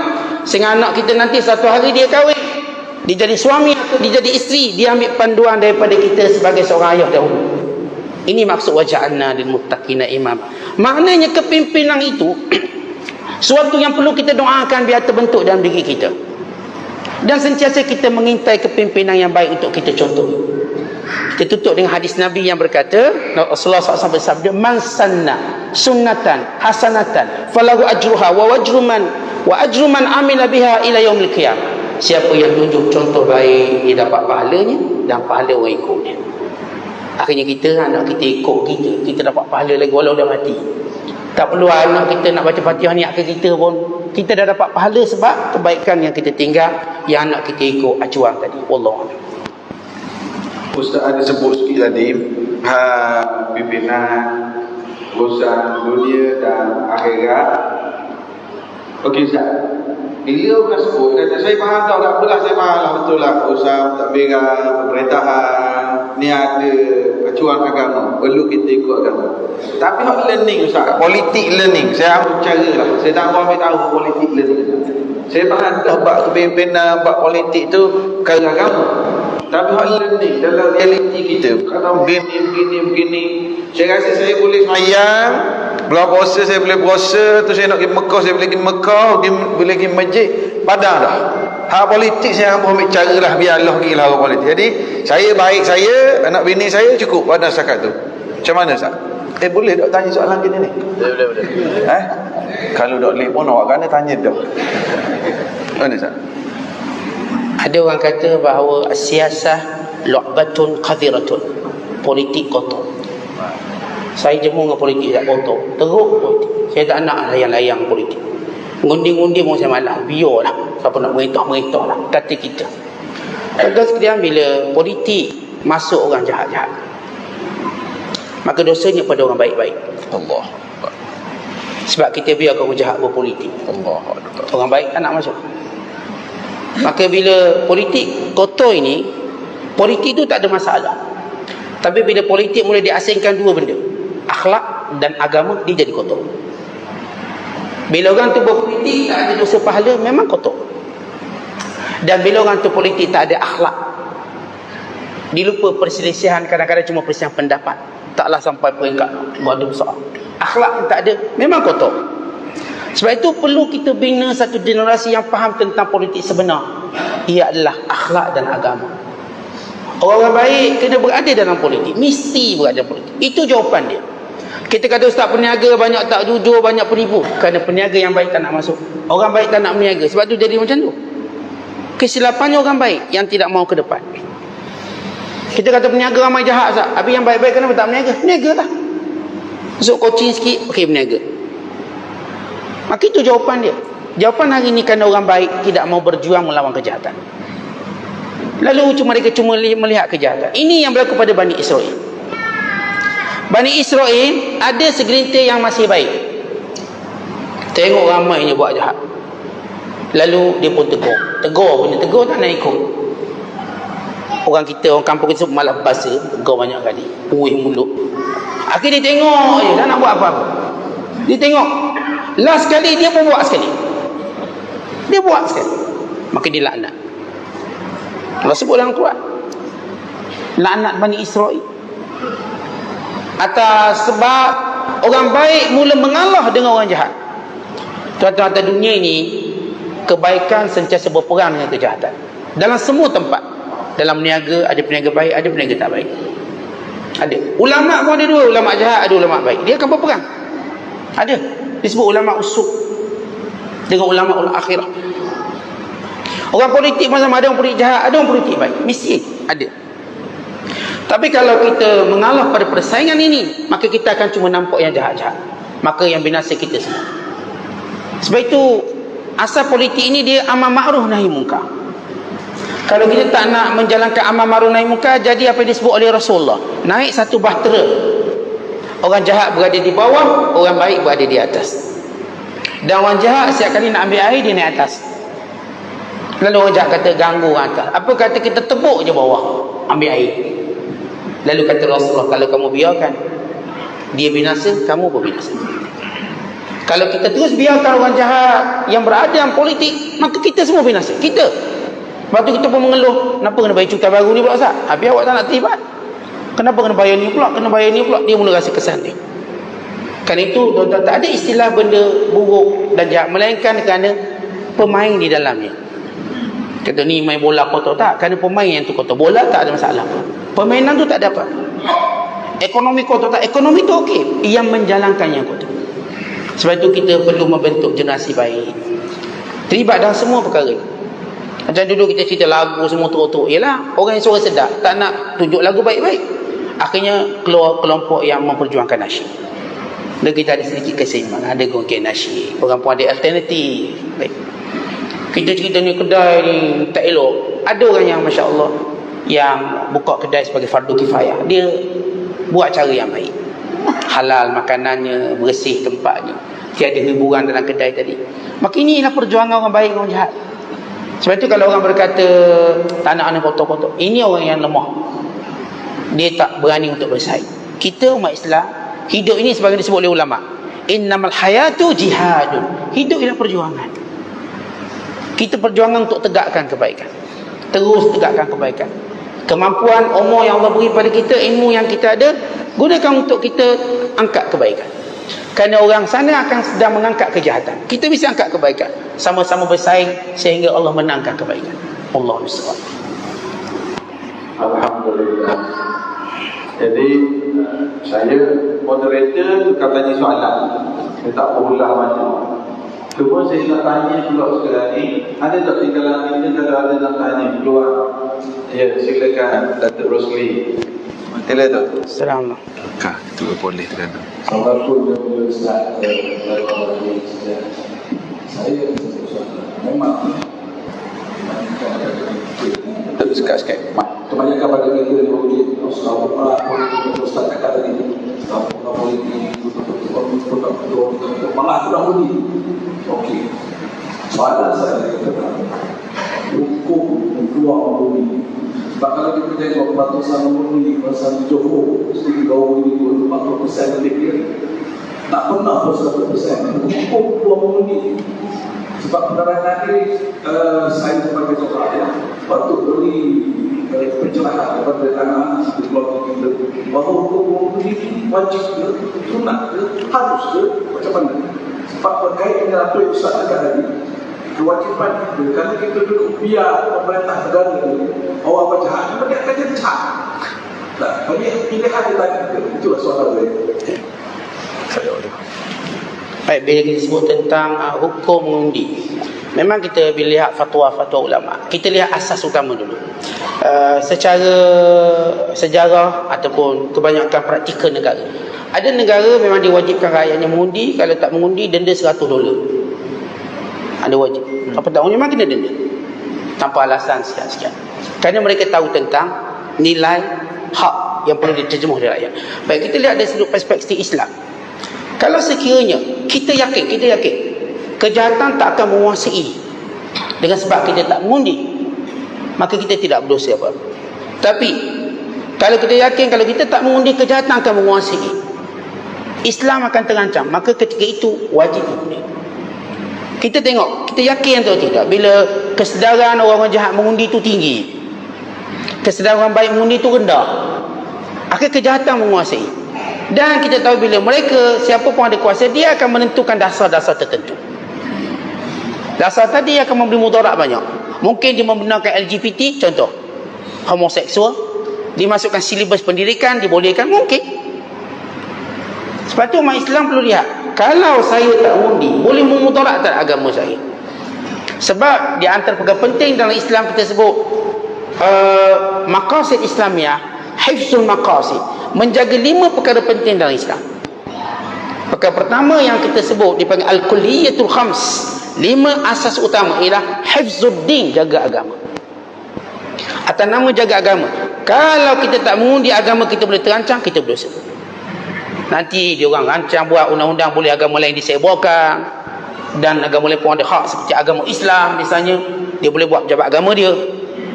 Maka ini suatu kesalahan pada kita. Sebab itu umat Islam perlu kesedaran untuk mengundi itu mesti tinggi dengan melihat benda ni.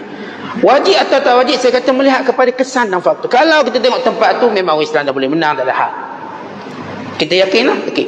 Tapi kalau berlaku sebaliknya, kita bertanggungjawab kerana undi kita. Tengok bezanya cuma satu undi, yang satu undi tu mungkin kita, di situ kita perlu rasa bersalah kita.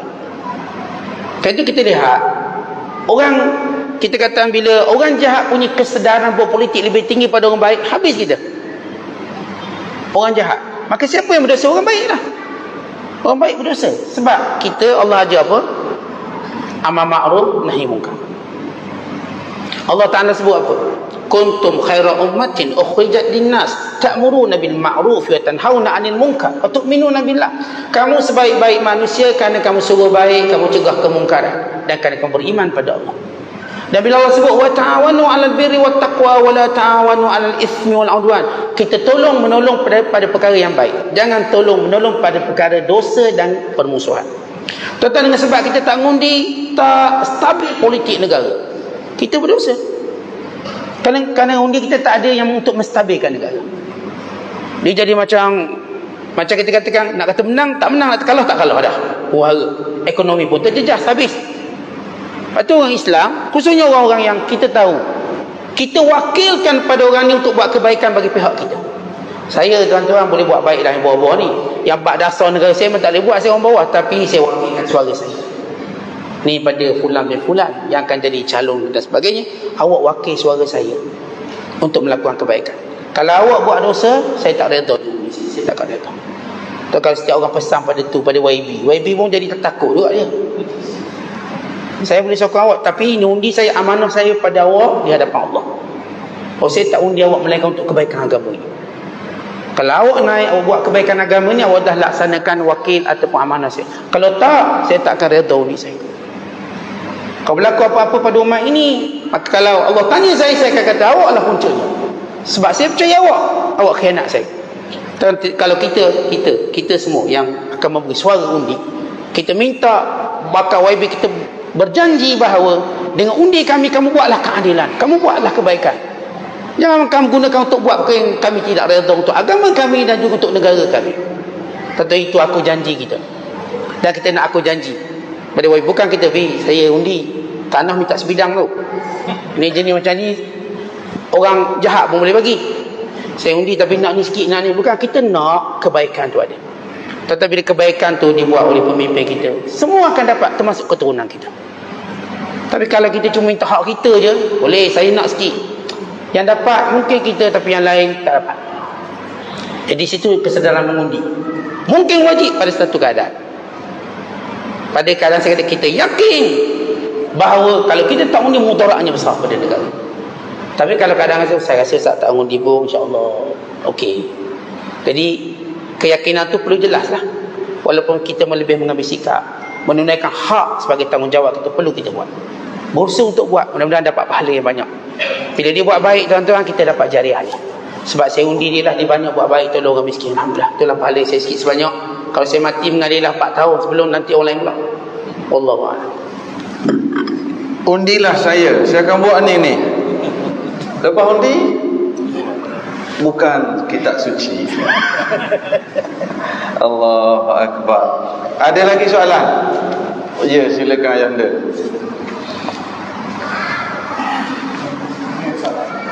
Ambil copong tu. Sila. Sebab di depan kita buat. Jadi di depan kita ni ada parti-parti kan tiga dalam politik dalam tadi. Jadi calonnya mungkin ramai. Jadi kalau kita tengok tiga parti ini mengandungi bercampur dengan orang besar-besar. Jadi mana satu kah kita nak pilih yang antara tiga? Ayanda kita ngondi mana? Ngondi mana? Ngundi mana? Ha. Sini. Parlimen mana? Lembu dan Pulang. Ya. Sama kita. Tadi saya sebut satu hadis Nabi SAW. Orang paling baik, paling bijak, dia tahu mana satu yang benar. Kita berusaha sedaya upaya kita untuk tahu mana yang lebih beri manfaat pada agama dan pada kebaikan umat. Kita bukan jadi seolah macam kita kena pangkar bulat-bulat tanpa kita fikir siapa dia ni, apa dia nak bawa, apa. Kita perlu tahulah itu. Kerana bila kita nak beli satu barang, kita kena tahu barang tu macam mana. Sebab kita nak bayar ni.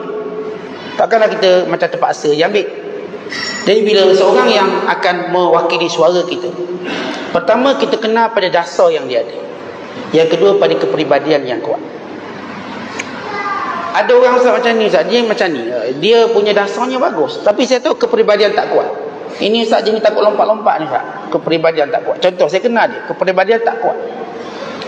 Yang kata kita, setiap kita berusaha untuk cari yang terbaik. Sebab ini ialah kita katakan saksi di hadapan Allah yang kita buat. Kalau kita, umpama kita tuan-tuan, kita kalau tak tahu arah kiblat kat mana, kena cari ya. Mana arah kiblat? Kita tak boleh angkat takbir je. Mana arah kiblat? Melainkan kalau dah maklum memang kiblat arah tu, okey. Tapi ketika mana kita tahu dia ni macam mana, carilah, check lah sikit. Sebab tu saya suka kalau kita rasa macam keliru dan celaru terhadap sesuatu. Misalnya kita berada pada satu keadaan tertentu, kerana kepribadian kita nampak macam tak lulus, walau sistem tu bagus, tapi kepribadian kita tak percaya.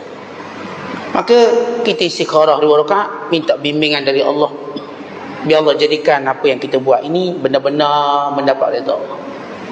Artinya dengan bahasa mudah, kita sendiri ada akal, cubalah sedikit fikir dengan jujur, bukan dengan bias. Cuba fikir jujur. Atau kadang-kadang kita melihat akhafud dararain, saat gini dua-dua ni macam tak okey belaka, tapi ada yang mudaratnya lebih sedikit. Mudarat tu lebih sikit berbanding yang satu lagi. Contoh macam kita lihat kisah Nabi Allah Khadir AS dengan Musa. Waktu dia menaiki satu bot, kemudian tokek bot tu bagi percuma sebab dia orang baik. Dan memang dia tradisi kalau orang baik ni tak ambil duit lah. Orang baik dapat keberkatan lain. Sampai ke tepi pantai, maka Khidir rosakkan perahu dia. Kata Nabi Allah Musa, dahlah naik free, kita rosakkan kenapa? Yang pendek cerita, kan negeri tu ada raja suka ambil bot yang lawa-lawa. Ada, jadi aku dah rosakkan, jadi raja takkan ambil, dia cuma minimum je, baiki bot je. Taklah sampai kena beli bot baru. Artinya kata bila ada ni duduk ni bagus, kita nampak duduk macam tak betul tak? Malah nak undi duduk tak betul. Misalnya, apa yang lebih sedikit mudarat? Apa yang lebih sedikit mudarat? Maka gunakan mudarat. Tapi apa pun tuan-tuan, kalau kita nak baca tiap hari ihdinas siratal mustaqim, tunjukkan kami jalan yang lurus. Kalau benar kita sebut ihdinas siratal mustaqim, insya-Allah Allah sentiasa tunjuk yang betul pada kita. Melalui sahabat-sahabat kita juga yang baik-baik, insya-Allah. Kita yakin apa yang kita pilih itu betul, insya-Allah. Allah. Saya dapat faham pada jawapan Ustaz tadi. Ustaz betul, tak? Kaedah pertama kita pilih hak banyak memberi manfaat pada Islam. Ketiga tadi kan. Hak beri manfaat dia banyak manfaat pada Islam. Kalau tak ada hak ni, kita ambil kaedah kedua, kita pilih hak mana yang mudarat dia paling sikit pada Islam. Sebab mungkin ada yang sudah menonton ni duduk di Terengganu, duduk di Amerika. Jadi konservatif dengan Republican, dia cari hak mana hak mudarat lebih kecil pada Islam. Ini kaedah. Dua step. Yang pertama, hak mana hak dia boleh bawa manfaat besar pada Islam. Allah tengok muka dua-dua tak ada langsung. Hak mana hak mudarat dia lebih kecil pada Islam. Mu jahat kau. Mana kita terpaksa pilih hak ni dah, tak ada dah. Bewok ke babi? Pilih bewok ah. Tak nak makan bewok ke nak makan babi? Makan bewok. Mudarat dia kecil. Kan? Macam payah sangat. Tengah tu tak ada lah gitu. Ada lagi soalan lain ni? Oh ya, sila. Banyak pula soalan. Boleh lagi Ustaz? Kita raikan selagi soalan.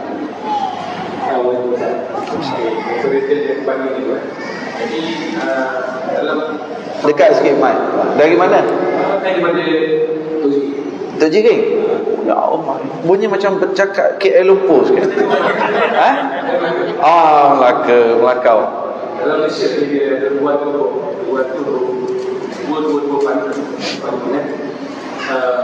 Jadi dia ada pertandingan perbuatan gabungan. Jadi dulu masih kecil-kecil dengar Ustaz sama supaya kamu dekat 8 tahun orang ni jangan saya kata orang memang nanti bukan jadi mungkin. Jadi dalam kes Patut Parlimen yang bertanding antara Islam dengan orang kafir dalam keadaan mana yang terbaik.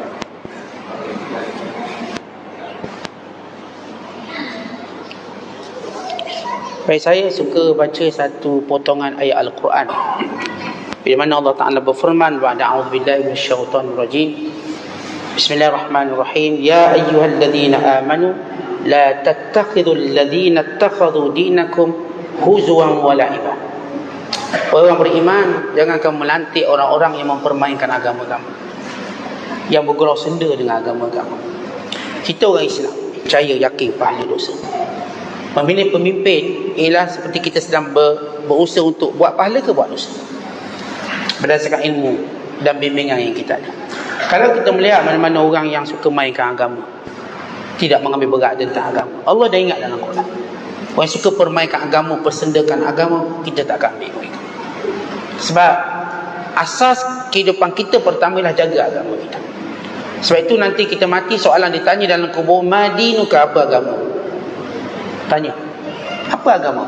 Bukan agama lebih penting pada negara. Sebab itu Rasul berhijrah tinggalkan Mekah ke Madinah.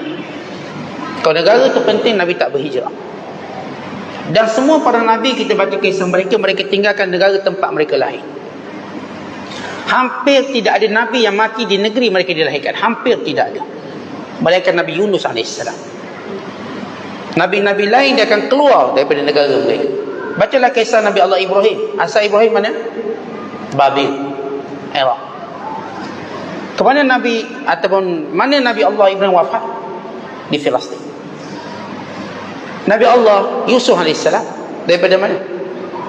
Palestin. Di mana dia mati? Mesir. Dia berhijrah. Nabi SAW, Nabi asal orang mana? Mekah. Mati kat mana? Madinah Al-Munawwarah. Kenapa Allah jadikan, Allah tidak akan mematikan para nabinya melainkan tempat terbaik. Tempat terbaik, di negeri terbaik. Tapi yang kita baca bila saya sebut tadi tentang menjaga agama lebih penting even daripada menjaga negara. Agama amat penting. Tentang negara ni, nak tak nak kita akan tinggalkan juga negara ni, masuk kufur. Maka waktu itu malaikat akan tanya, apa warga negaramu? Apakah itu soalannya? Ataupun malaikat akan tanya, apa agama? Tuan-tuan, maksud apa agama bukan beritahu kita ni Islam, tak. Apa yang kamu lakukan untuk agamamu?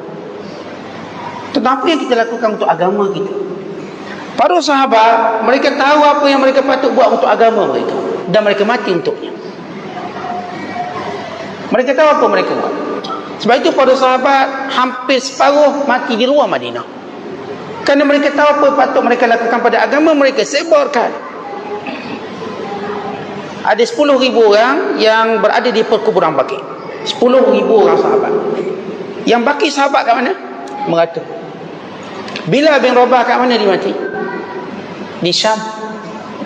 Kenapa tak mati di Madinah? Sebab mereka buat sesuatu untuk agama mereka. Lalu kita pun mengundi ini, kita sedang buat sesuatu untuk agama kita. Ini satu usaha kecil kita untuk jaga agama kita. Di peringkat negara, saya tak boleh nak mengentai, saya tak ada kuasa, tapi saya ada satu suara kecil. Suara kecil ini yang barangkali berat pada timbangannya akhirat kelak. Barangkali. Dan barangkali juga menyebabkan satu suara ini orang ni mungkin diazab oleh Allah. Barangkali, kita tak tahu. Wallahu a'lam. Sebab disebut dalam hadis, satu kalimah yang orang mungkin dia tak peduli apa pun kesannya, puncanya dia masuk syurga. Dan satu kalimah dia juga tak mengambil kira kesannya, menyebabkan dia jatuh ke dalam neraka. Benda sama, satu undi mungkin. Ingat, sebab Allah berikan kita rahmat, mungkin. Dan mungkin juga satu undi ini jadi musibah besar bagi kita, mungkin. Sebab itu kita kata semua dalam kehidupan kita ialah agama. Agama, ya kita cakap kita buat agama. Jadi kalau saya sebut mengundi, ini agama. Jadi di situ kita lihat apa yang boleh dibuat oleh orang ni. Kalau saya undi dia untuk agama, siapa boleh buat? Kalau tuan-tuan boleh jumpa dia tanya, sini tanya, awak kalau saya pilih, apa yang awak buat untuk agama saya? Even kalau kata di kafe lah misalnya, saya nak tanya awak, saya ni Islam, kalau saya akan undi awak, contoh ni, apa yang awak boleh beri jaminan untuk agama saya? Oh, saya takkan kacau agama awak, saya gini, okey, saya boleh undi awak. Tetapi bila orang Islam di negara kafir tanya, kami nak undi siapa? Sebab dua-dua kafir, Republikan, Demokrat, kafir. Di UK pun sama, dia dasar 2 parti je, tak boleh 3 parti.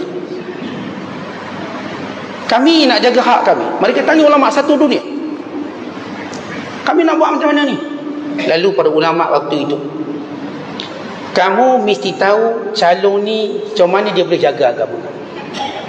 Kalau dia boleh jaga kamu, boleh jaga agama kamu, maka kamu undi. Lalu seorang pula tanya, tuan, saya nak tanya, saya nak menjadi ahli parlimen parti Demokrat atau Republikan, apa patut saya buat? Kamu berada pada tempat di mana untuk berjuang agama kamu. Kamu Republik, kamu Demokrat, tak ada masalah. Tapi dengan ruang tadi kamu jaga hak orang Islam di luar negara. Kayaknya hak bina masjid sebagai contoh. Hak sekian-sekian.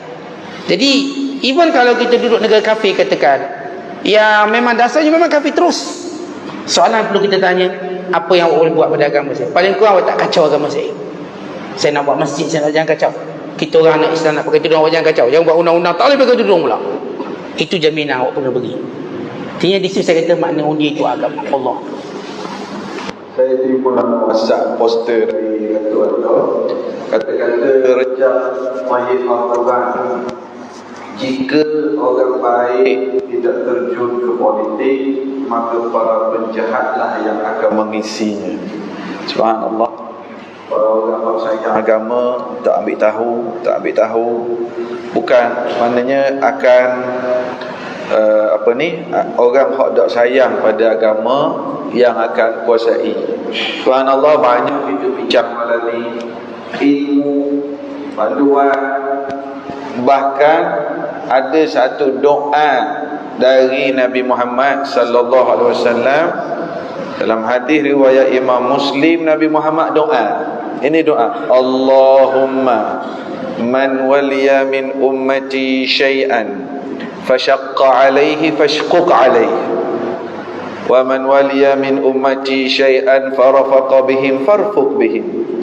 Maksud doa, ya Allah, siapa yang dilantik di kalangan umatku menjadi pemimpin lalu menyusahkan rakyatnya, maka susahkanlah dia. Amin. Doa Nabi ajar ni.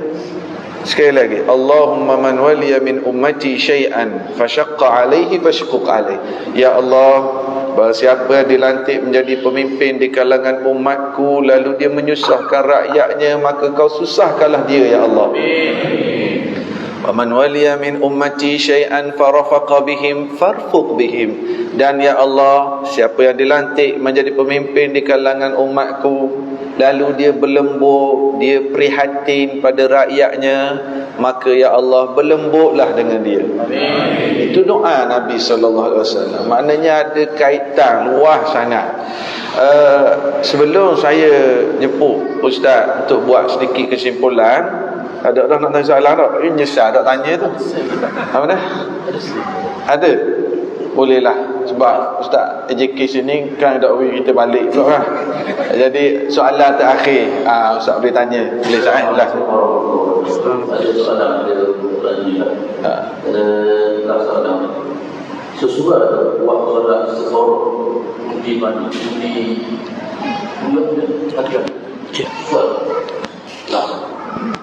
Baik, Nabi SAW allamana istikharata kama allamana surah minal Quran.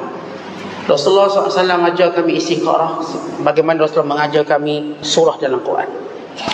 Al-Imam Nawawi dalam kitab Idah ketika mana membicarakan tentang adabus safar, dia kata even seorang kalau nak pergi haji di istikharah nak pergi haji atau tidak, yang ini merujuk apakah masanya sesuai atau tidak untuk dia pergi haji. Dan kita diajar oleh Nabi SAW. Kita ni tuan-tuan, kadang-kadang kita ada kepastian, kadang-kadang kita ada keraguan. Walaupun kita diajar ikut je lah orang buat, tak, kita juga ada pendapat, pandangan yang kita perlu yakini. Hatta tuan-tuan, kalau tuan-tuan semayang, tuan-tuan tak yakin imam tu sah, maka tidak sah solat berjemaah. Sebab syarat untuk solat berjemaah meyakini imam tu sah. Barangkali kita ahli qiraat, ahli Quran, dia ni baca Quran biasa, dia bukan ahli Quran, telurnya lain sikit, mungkin bunyinya agak bunyi apa ni, dialek Terengganu sikit, Kelantan sikit mungkin. Maka kita ada ilmu tadi, maka kita berhak untuk kata tidak pada dia, walaupun orang lain ikut. Dalam hal ini juga, kalau memang kepastian dia orang baik, orang saleh, ya kita akan buat. Tetapi dalam keadaan tertentu, mungkin calon-calonnya kita ragu-ragu, ya mungkin partinya baik tapi peribadi tidak baik. Kita kenal dia mungkin. Saya kenal dia. Saya tahu orang ni. Kerana ada orang ni cuma kenal orang tu berdasarkan kepada parti dia. Ada orang kenal secara peribadi dia. Dia mengaji sekali dengan saya tahu perangai dia. Begini, saya tahu perangai dia. Dan kalau saya tahu, macam tuan-tuan solat berjemaah, tuan-tuan tahu imam tu batal, tuan-tuan sedih kena mufarakah. Allah tak tahu itu hal dia. Tapi saya tahu. Saya tahu imam tu ada masalah. Saya nampak imam tu kain dia koyak. Makmum belakang tak nampak. Makmum belakang tak belum mufarakah, dia tak tahu. Saya tahu. Kalau saya ikut juga saya berdosa. Macam saya kata, saya kenal seorang tu, mengata elok. Saya tahu. Tapi saya juga fikir maslahat yang disebut akhafu darain tadi. Ingat. Sebab itu saya kena istikharah. Apa yang baik? Saya akan istikharah. Antara kita mengenal individu tadi dengan dasar yang ditetapkan oleh satu parti misalnya, dasarnya baik, tapi individu tu insya-Allah. Sebab percaya tu tidak, ada orang yang saya katakan partinya baik tapi individu tu tak baik. Tak baik, mengundang fitnah besar. Maka di situ saya telah bertindak betul dengan istikharah saya. Sebab tu tuan-tuan, istikharah ni memang penting. Hatta kalau satu benda yang saya kata ni baik dah, apa ke perlu saya ada kadang-kadang perlu kerana waktunya. Waktunya sekarang atau bila? Waktunya ini dan sebagainya. Wallahu a'lam. Bila Ustaz sebut hal istikharah, saya ingat kali pertama saya pujuk Fadil Syah Maisel untuk program TV. Pada tu penerbit rancangan halaqah. Orang dengan juga macam mana? Dia kata cadang dia untuk Ustaz Maisel di program halaqah TV. Saya kata Ustaz, biasanya kalau saya kabur ke kawan-kawan Ustaz, ada program TV mari, okey, on. Jadi Tapi Ustaz jawab, yalah tunggu nak istikharah dulu. Biasa orang kalau TV panggil nak masuk selalu. Ustaz kata nak istikharah tunggu 2-3 hari. Benar Ustaz? Dia dah ni. Ustaz ada bismillah, alhamdulillah. Subhanallah, maknanya banyak perkara kadang-kadang khaba man istakhara wa ma nadima man istasyara. Dua, kita minta nasihat kawan-kawan, orang yang ada ilmu, ada pengalaman. Dan yang kedua, kita istikharah. Ini dua step dalam kita buat keputusan, dalam apa-apa dalam kehidupan. Istikharah dan juga minta orang nasihat, orang yang berpengalaman dan ada ilmu. Jadi panjang dah kita bincang malam ni. Faham tak lagi? Boleh sampai-sampai kan? Moga-moga jadi ilmu yang bermanfaat bagi pegangan kita, dan bukan saja untuk kita macam Datuk kata tadi, untuk anak-anak, untuk keluarga, untuk sahabat-sahabat terdekat kita, biar nampak kepentingan urusan kepimpinan yang kita bincang pada malam ni. Jadi saya nak persilakan sekali lagi untuk Ustaz buat sebelum tu, belum nak jemput Ustaz buat kesimpulan, siapa yang ada Facebook, saya nak jemput sebab Ustaz ada kuliah setiap hari selepas subuh dan selepas maghrib. Kalau ada di kalangan kita nak ikuti kuliah Al-Fatihah Ustaz, boleh pergi ke page Pertubuhan, tak ada orang nak catat ke follow belaka dah. Follow dah, kita lambat. Pertubuhan Pengajian Ilmu Islam dan Kebajikan Pasir Gudang. Tiap-tiap hari, setiap lepas subuh dan lepas maghrib. Benda tadi pertubuhan dia? Pertubuhan ada tak? Pengajian Ilmu Islam dan Poligami dan Kebajikan Pasir Gudang. Itu boleh. Ramai para muslimah, ibu-ibu, alhamdulillah dah ikut. Kadang-kadang kita doktor nak pergi dengar kuliah, ada sahabat-sahabat saya, dia pagi-pagi on the way nak pergi kerja, dia buka je Facebook dia, dapat dengar kuliah secara live daripada Ustaz hari lepas subuh dan lepas maghrib. Jadi untuk sedikit kesimpulan Ustaz pada malam ni, sebelum sama-sama kita solat isyak, saya persilakan kesimpulan. Baik, kesimpulannya kita baca satu ayat Al-Quran dalam surah Ali Imran ayat 118. Allah Ta'ala berfirman, ba'da a'udzubillahi minasyaitonir rajim, ya ayyuhalladzina amanu la tattakhidhu bitanatan min dunikum la ya'lunakum khabala waddu ma anittum qad badatil baghdha'u min afwahihim wa ma tukhfi sudurhum akbar qad bayyana lakumul ayati in kuntum ta'qilun. Maksudnya, orang beriman jangan kamu mengambil pembantu-pembantu, penolong-penolong kamu selain daripada orang beriman, yang sentiasa menginginkan khianat kepada kamu, kejahatan kepada kamu, dan sentiasa ingin perkara yang sukar berlaku kepada kamu. Maka telah zahir kebencian daripada mulut-mulut mereka, yang tersimpan dalam dada mereka lebih besar daripada itu. Kami telah jelaskan ayat-ayat kami, semoga kamu semua punya akal. Maknanya Allah beri peringatan kepada kita, siapa yang kita nak jadikan kawan kita, sahabat, mereka yang bukan nak memudaratkan kita dan memudaratkan agama kita, yang sentiasa bercita-cita dan bergembira dengan kesusahan kita.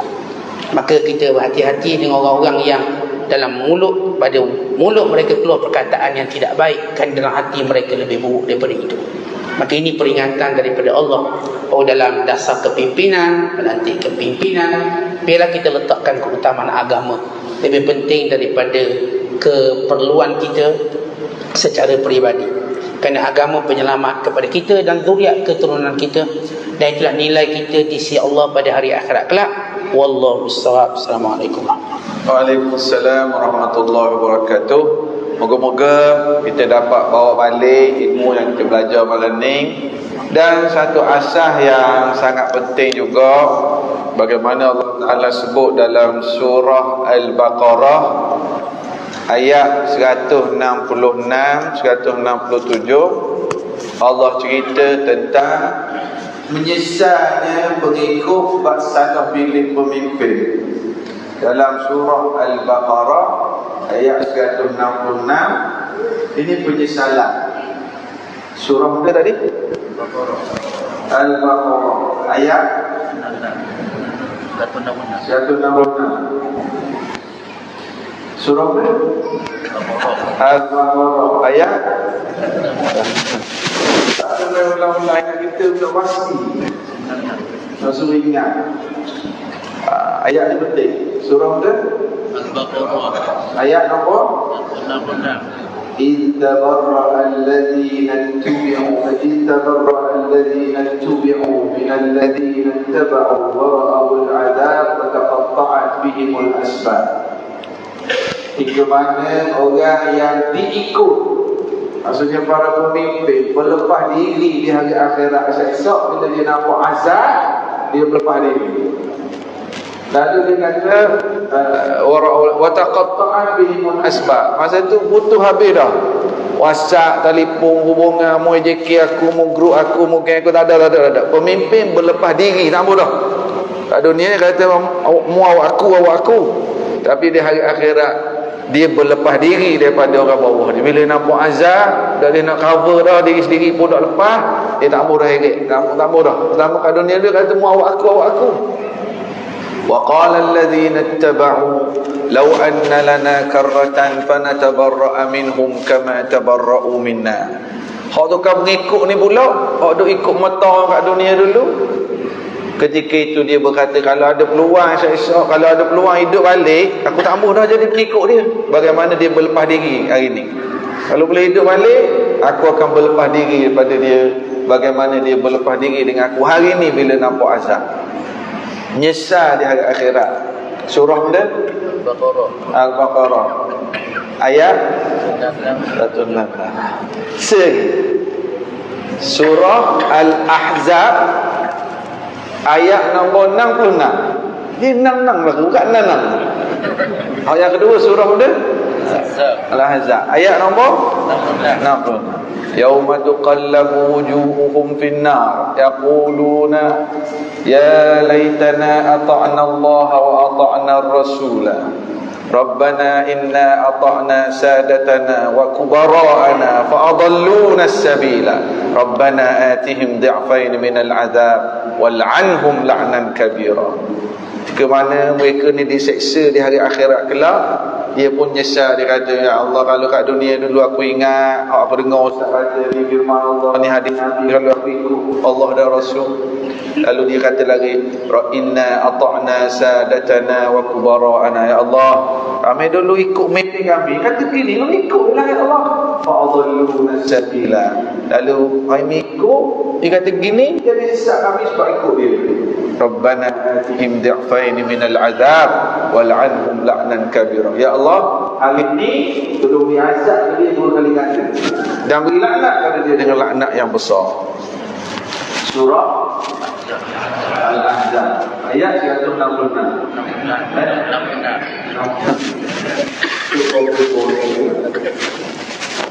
Moga-moga apa yang kita kongsi pada malam ni ada manfaat insya-Allah dan jadi bekalan, jadi ilmu yang bermanfaat pada kita. Terima kasih